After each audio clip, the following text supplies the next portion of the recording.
Bismillahirrahmanirrahim. Assalamualaikum warahmatullahi wabarakatuh.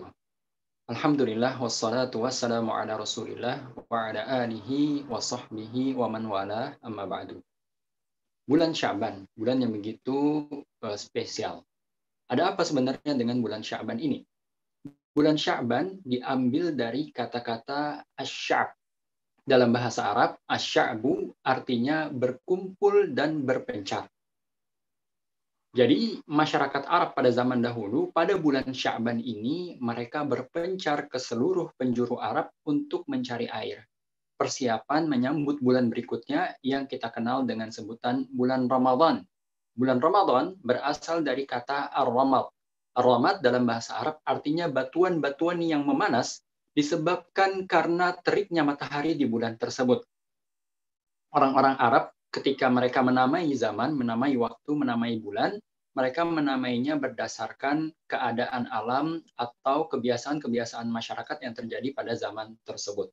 Olehnya bulan Sya'ban, bulan mengumpulkan air, dan bulan Ramadan, bulan di mana terik matahari menyengat hingga membuat batuan-batuan menjadi panas. Bulan Sya'ban adalah bulan ke-8 dari kalender atau tanggal penanggalan Hijriah. Penanggalan Hijriah sendiri kita ketahui berdasarkan revolusi bulan mengelilingi bumi. Nah, apa sebenarnya yang terjadi di bulan Sya'ban ini? Mengapa bulan Sya'ban ini perlu untuk kita bahas? Pemirsa sekalian yang berbahagia, jika Ramadan adalah sebuah pulau, maka Sya'ban adalah pelabuhannya. Sya'ban adalah pintu gerbangnya untuk menyambut bulan Ramadan tersebut. Allah Subhanahu wa Ta'ala telah menjadikan di dalam satu tahun waktu-waktu yang begitu mulia yang menjadi musim-musim ibadah kaum muslimin, di mana setiap orang di antara kita bisa memanfaatkan musim-musim ibadah tersebut untuk mendulang pahala yang begitu besar dan meminta ampun untuk menghapus sebanyak-banyaknya dosa yang kita miliki. Dan termasuk di antara musim-musim kebaikan tersebut adalah bulan Ramadan, yang mana bulan Ramadan adalah bulan terbaik, bulan yang paling afdol dalam setahun. Bulan ke-9 dalam penanggalan Hijriah yang kita kenal bersama. Pemirsa yang berbahagia dimanapun Anda berada. Nah, bulan Sya'ban ini ternyata, sebagaimana yang telah disebutkan tadi, adalah satu bulan sebelum bulan Ramadan. Sekiranya kita ini adalah seorang atlet yang akan melakukan pertandingan yang begitu berat, begitu sengit, begitu hebat di bulan Ramadan nanti, selama 1 bulan penuh, maka Sya'ban adalah masa yang tepat untuk melatih diri mempersiapkan pertandingan besar tersebut. Kalau kita lihat hadis-hadis Rasulullah SAW, riwayat-riwayat tentang Nabi SAW, ternyata Nabi SAW juga memberikan perhatian yang berbeda terhadap bulan Sya'ban ini. Berbeda dengan bulan-bulan yang lainnya, selain daripada bulan Ramadan. Bahkan ini dilihat oleh Ibunda Aisyah radhiyallahu taala anha. Puasa, ya. Rasulullah SAW berpuasa di bulan Sya'ban ini, berbeda dengan bulan-bulan yang lainnya. Kata Ibunda Aisyah, "Ma ra'aitu an-nabiyya sallallahu alaihi wasallam istakmala siyama syahrin qad illa Ramadan." Aku tidak pernah melihat, kata Ibunda, Rasulullah Shallallahu Alaihi Wasallam itu melakukan puasa 1 bulan penuh kecuali di bulan Ramadan. Wa ma ra'aituhu aktsara fi syahrin minhu siyaman min Sya'ban, dan tidaklah aku pernah melihat memperhatikan Rasulullah Shallallahu Alaihi Wasallam banyak berpuasa melebihi puasa beliau di bulan Sya'ban. Artinya puasa beliau di bulan Sya'ban melebihi bulan-bulan yang lain dibandingkan bulan-bulan yang ada selain daripada bulan Ramadan. Bulan Muharram, bulan Safar, Rabiul Awal, Rabiul Tsani, dan lain sebagainya. Puasa beliau yang paling banyak dilakukan, puasa sunnah yang dimaksud, adalah puasa di bulan Sya'ban. Dan ini pula yang dilihat oleh para sahabat yang lain. Salah satunya Usamah bin Zaid radhiyallahu taala anhuma. Beliau bertanya kepada Rasulullah, "Ya Rasulullah, wahai utusan Allah, lam araka tasumu fi syahrin minasyuhuri ma tasumu min Sya'ban." Aku tidak pernah memperhatikan engkau, wahai Rasulullah, berpuasa sebagaimana engkau berpuasa di bulan Sya'ban ini. Di bulan-bulan yang lain engkau tidak berpuasa sebagaimana engkau berpuasa di bulan Sya'ban ini. Kemudian Rasulullah Shallallahu Alaihi Wasallam menjawab, "Hada syahr, bulan Sya'ban ini adalah bulan alladzi yaghfulu anhu nas baina Rajabin wa Ramadan. Bulan yang mana kebanyakan orang lalai daripadanya. Karena dia terletak di antara bulan Rajab dan bulan Ramadan. Ini bulan Rajab bulan 7, bulan Ramadan bulan ke-9, bulan ke-8 adalah bulan Sya'ban. Bulan Sya'ban ini banyak orang lalai daripadanya. Sementara Rasulullah mengatakan, kata Rasulullah sallallahu alaihi wasallam, wa huwa syahrun turfa'ul a'malu fihi ila rabbil alamin. Sementara bulan Sya'ban ini adalah bulan yang mana amalan-amalan hamba diangkat kepada Allah Subhanahu wa taala, Rabb semesta alam. Fa ana uhibbu an yurfa'a amali wa ana sha'im. Oleh karena itu, kata Rasulullah sallallahu alaihi wasallam, aku suka apabila amalanku diangkat, dinaikkan kepada Allah Subhanahu wa taala sementara aku dalam keadaan berpuasa. Inilah yang melandasi Rasulullah sallallahu alaihi wasallam banyak berpuasa di bulan ini.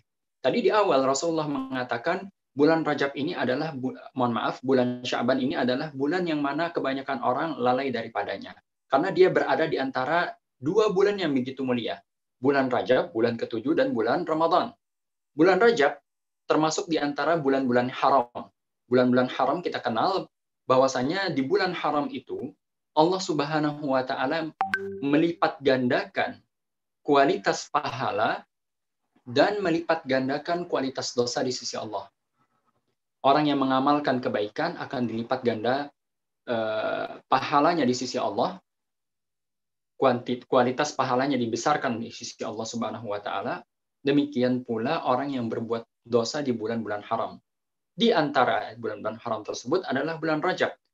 Oleh karenanya tidak sedikit atau boleh dikata banyak kaum muslimin yang menjadikan bulan Rajab ini, bulan ke-7 yang telah berlalu kemarin, adalah bulan yang dipenuhi dengan banyak amalan ibadah dan sedikit maksiat di dalamnya. Karena pahala besar dan dosa juga dibesarkan. Kemudian datang bulan Sya'ban, bulan biasa, bukan bulan haram. Setelah itu datang bulan Ramadan, bulan ke-9, yaitu bulan yang paling afdal dalam setahun. Oleh karenanya, kata Rasulullah SAW, di pertengahan ini, bulan Sya'ban ini banyak orang lalai, lupa, tidak mengamalkan banyak amalan di bulan ini. Olehnya Rasulullah SAW menghidupkan bulan ini dengan banyak berpuasa kepada Allah Subhanahu wa taala. Ibnu Rajab dalam kitab beliau Lataiful Ma'arif menyebutkan beberapa faedah menghidupkan masa-masa, waktu-waktu atau musim-musim ibadah tertentu yang mana banyak orang lalai darinya. Salah satunya itu bulan Sya'ban seperti ini. Yang pertama kata beliau, orang yang melakukan ibadah di saat orang lain lalai, ini biasanya lebih mudah menyembunyikan ibadahnya. Taruh di bulan Sya'ban sedikit orang berpuasa, ya.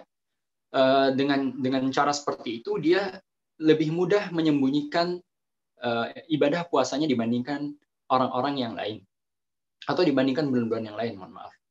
Nah, ketika seorang berpuasa secara sembunyi-sembunyi, maka dia akan mendapatkan pahala puasa secara sembunyi-sembunyi, dan tentu puasa sembunyi-sembunyi, puasa sunnah, lebih afdal dibandingkan puasa secara terang-terangan. Ya. Demikian juga ibadah-ibadah yang lain, zikir yang dilakukan secara sembunyi-sembunyi lebih afdal dibandingkan zikir yang didengar oleh orang lain. Membaca Al-Quran dengan suara lirih tidak terdengar oleh orang lain lebih afdal dibandingkan membaca Al-Quran dengan suara yang nyaring. Demikian pula bersedekah secara sembunyi-sembunyi lebih afdal dibandingkan bersedekah secara terang-terangan. Ini bagi amalan-amalan yang bersifat sunnah. Ini yang pertama, faedah yang pertama yang disebutkan oleh Ibnu Rajab. Faedah yang kedua, ketika orang lalai memanfaatkan bulan Sya'ban untuk ibadah, maka kelalaian orang-orang ini menjadikan sedikit sekali orang yang mengamalkan ibadah di bulan tersebut. Ketika sedikit orang yang mengamalkannya, maka akan terasa lebih berat bagi jiwa seseorang. Kenapa bulan Ramadan terasa lebih ringan? Kenapa banyak orang yang memenuhi masjid di bulan Ramadan? Karena secara otomatis ya manusia itu mengikuti satu dengan yang lainnya. Ketika bulan Ramadan orang-orang bersemangat. Oleh karenanya kita juga ikut bersemangat untuk melakukan ibadah. Orang-orang bersemangat melakukan tadarus, salat tarawih, qiyam Ramadan, bersedekah, buka puasa, memberi makan bagi orang-orang yang berbuka puasa dan lain sebagainya, kita pun ikut bersemangat melakukannya karena banyak orang yang melakukannya.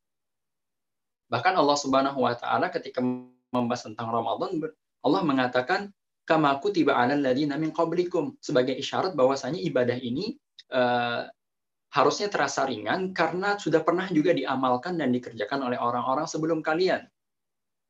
Kan seperti itu. Sementara orang yang mengamalkan ibadah di masa-masa orang lain lalai, maka terasa berat bagi jiwanya untuk melakukannya sendirian. Olehnya, insya Allah, ketika dia melakukannya, dia akan mendapatkan pahala yang berlimpah ruah. Itu yang kedua. Yang ketiga, orang yang melakukan satu amalan ibadah, ketaatan pada saat orang lain lalai, biasanya menjadi tameng, pelindung, penghalau bagi adab Allah Subhanahu wa taala terhadap orang-orang yang di sekitarnya. Ya, disebutkan dalam beberapa athar dari para ulama, para sahabat. Ini Ibnu Rajab menyebutkannya. Salah satu di antara athar yang disebutkan oleh Ibnu Rajab dalam kitab beliau tersebut adalah Zakirullah fil ghafilin kamatsalil ladzi yahmil fi'atal munhazimah walaula man yadhkurullah fi ghaflatin nas lahalakan nas. Kata beliau di sini, beliau menukil satu athar orang yang berzikir kepada Allah Subhanahu wa taala fil ghafilin, di tengah-tengah orang yang lalai, kamatsalil ladzi yahmil fi'atal munhazimah. Seakan-akan dia itu adalah seorang yang menolong dan melindungi ya sekelompok orang yang telah kalah berperang. Walaula man yadhkurullah lahalakan nas, kata beliau, kalau misalnya bukan karena orang yang berzikir mengingat Allah, melakukan ketaatan kepada Allah, maka tentulah telah hancur seluruh manusia ini. Demikian pula seorang ulama yang bernama Makhul mengatakan, madama fin nasi 15 yastaghfiru kullun minhum kulla yaumin 25 marrah lam yahlaku bi'adzabin 'am. Kata beliau di sini, jika ada dalam satu kelompok masyarakat 15 orang yang senantiasa berzikir, beristighfar kepada Allah, meminta ampun kepada Allah 25 kali dalam sehari, maka niscaya masyarakat tersebut tidak akan ditimpakan azab yang merata. Dan beliau menyebutkan asar-asar yang lainnya yang intinya adalah orang-orang yang mengamalkan amalan-amalan ibadah di saat orang-orang lain lalai, seperti di bulan Sya'ban misalnya, maka orang-orang ini menjadi penghalau dan pelindung seluruh manusia daripada azab Allah Subhanahu wa taala. Itu adalah 3 faedah yang disebutkan oleh Ibnu Rajab dalam kitab beliau Lataiful Ma'arif. Nah, lantas kalau kita melihat masa yang telah lalu, para salaf, para ulama di zaman terdahulu, bagaimana mereka menyambut bulan yang begitu spesial ini, bulan Sya'ban. Bagaimana mereka menyambutnya? Diriwayatkan bahwasanya ya Salamah bin Kuhail mengatakan, kana yuqal syahrul Sya'ban syahrul qurra. Dikatakan pada zaman dahulu atau pada zaman salaf terdahulu, mereka mengatakan bahwasanya bulan Sya'ban ini adalah bulannya para qurra. Qurra maksudnya para penghafal Al-Qur'an. Orang-orang yang menghafal Al-Qur'an semakin banyak kualitas dan kuantitas bacaannya selama bulan Sya'ban ini. Demikian pula orang-orang yang mau mempelajari Al-Qur'an semakin giat dan semakin getol pembelajarannya di bulan Sya'ban ini.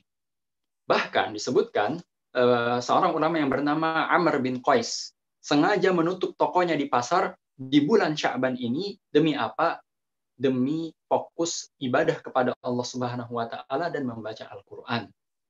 Dan sudah menjadi tradisi para ulama semenjak Sya'ban sudah mulai start baca Al-Qur'an supaya Ramadan nanti makin getol bacaan Al-Qur'annya. Nah, kalau kita berbicara tentang salaf, kawan-kawan sekalian, pemirsa sekalian, kita berbicara tentang satu komunitas yang begitu luhur, ya, generasi yang hidup setelah Rasulullah SAW, kemudian para sahabat dan seterusnya. Mereka adalah generasi-generasi luhur yang mana mereka telah mencapai derajat yang begitu tinggi di agama ini. Mereka sudah memiliki rasa cinta yang begitu tinggi kepada Allah, rasa takutnya begitu besar, rasa harapnya, keinginan mereka akan surga begitu besar, kecintaan mereka terhadap syariat begitu besar, ya, semangat mereka beribadah juga begitu besar. Dan mereka adalah contoh ideal bagi kita. Namun, ya, kalau kita mau berbicara secara realistis dengan keadaan kita, mungkin masih jauh antara langit yang ketujuh dengan palung laut yang paling dalam. Mungkin, ya. Kalau saya tidak berlebih-lebihan, ya mohon maaf. Mungkin seperti itu. Jadi bagaimana realistisnya? Realistisnya, mari sama-sama kita tingkatkan ritme ibadah kita di bulan Sya'ban ini. Yang dulunya kita mungkin tidak pernah berpuasa, ayo kita berpuasa di bulan Ramadan ini beberapa hari mungkin. Atau yang punya hutang puasa diselesaikan di bulan Sya'ban ini sebelum masuk bulan Ramadan. Diselesaikan hutang puasanya tahun lalu sebagai bentuk pembayaran atau pelaksanaan sesuatu yang wajib, qadha ya. Kemudian juga sebagai bentuk latihan untuk menyambut bulan Ramadan yang akan datang. Atau misalnya kita sudah terbiasa, mungkin di antara kita sudah ada yang terbiasa puasa Ayyamul Bidh 3 hari dalam sebulan misalnya, atau puasa Senin Kamis, maka ditambah kualitasnya dan kuantitas puasa kita. Ditambah dengan ibadah-ibadah lainnya juga. Demikian pula Qiyamul Ramadan. Qiyam Ramadan butuh persiapan. Kita butuh untuk mempersiapkan Qiyamul Lail kita, tarawih kita. Maka persiapkan mulai sekarang yang belum pernah sholat witir, paksakan diri untuk sholat witir dan jaga sholat witir kita 3 rakaat minimal lah pada saat kita di bulan Sya'ban ini. Yang sudah terbiasa sholat malam, mungkin ditambah kualitasnya atau panjang bacaannya. Untuk apa? Persiapan di bulan Ramadan. Kalau kita lihat fenomena di bulan Ramadan, dan ini terulang setiap tahun ya, dan mudah-mudahan tidak terulang tahun ini, biasanya 10 hari pertama di bulan Ramadan itu masjid-masjid penuh. Banyak orang tadarus, banyak orang mengaji dan lain sebagainya. Kemudian terjadilah fenomena penurunan di musim kedua, yaitu 10 hari kedua di bulan Ramadan, bahkan ada yang sampai 10 hari ketiga di bulan Ramadan, waliyadzubillah. Alasan daripada fenomena ini kita bisa tahu bersama, dan kita sudah bisa jawab bersama. Ibarat seorang atlet atau seorang yang mengikuti lari jarak menengah 3 km misalnya, baru 1 kilometer sudah kandas. Alasannya apa? Karena tidak pernah latihan sama sekali sebelumnya, kemudian ikut lomba. Kan seperti itu. Ya, kita tidak heran apabila terjadi kegagalan di 1 kilometer pertama. Kita tidak heran karena tidak pernah sama sekali melatih dirinya sebelum itu. Oleh karenanya, ya, bulan Sya'ban ini kita jadikan sebagai bulan latihan, persiapan, pematangan diri kita untuk menyambut masa-masa yang begitu agung, yaitu bulan Ramadan yang akan datang ini, insya Allah. Dan ketika Allah menyampaikan umur kita, mudah-mudahan pada saat itu kita sudah siap dan sudah mampu melewati bulan Ramadan itu dengan sebaik mungkin. Kemudian mudah-mudahan ya bulan Rajab yang telah berlalu, bulan Sya'ban yang akan kita lewati ini, dan bulan Ramadan ini betul-betul menjadi yang disebutkan oleh Abu Bakar Al-Balkhi, syahru Rajabin syahru zara' wa syahru Sya'ban syahru saqyi zara' wa syahru Ramadan syahru hasadi zara'. Bulan Rajab adalah bulan menyemai, bulan Ramadan, bulan Sya'ban adalah bulan kita menyiram, dan yang bulan Ramadannya adalah bulan di mana kita memanen hasil tanaman kita itu sebanyak mungkin. Demikian, Allahumma barik lana fi Rajab wa barik lana fi Sya'ban wa balighna Ramadan. Hada wa sallallahu ala nabiyyina Muhammad wa ala alihi wa sahbihi wa sallam walhamdulillahi rabbil alamin. Assalamualaikum warahmatullahi wabarakatuh.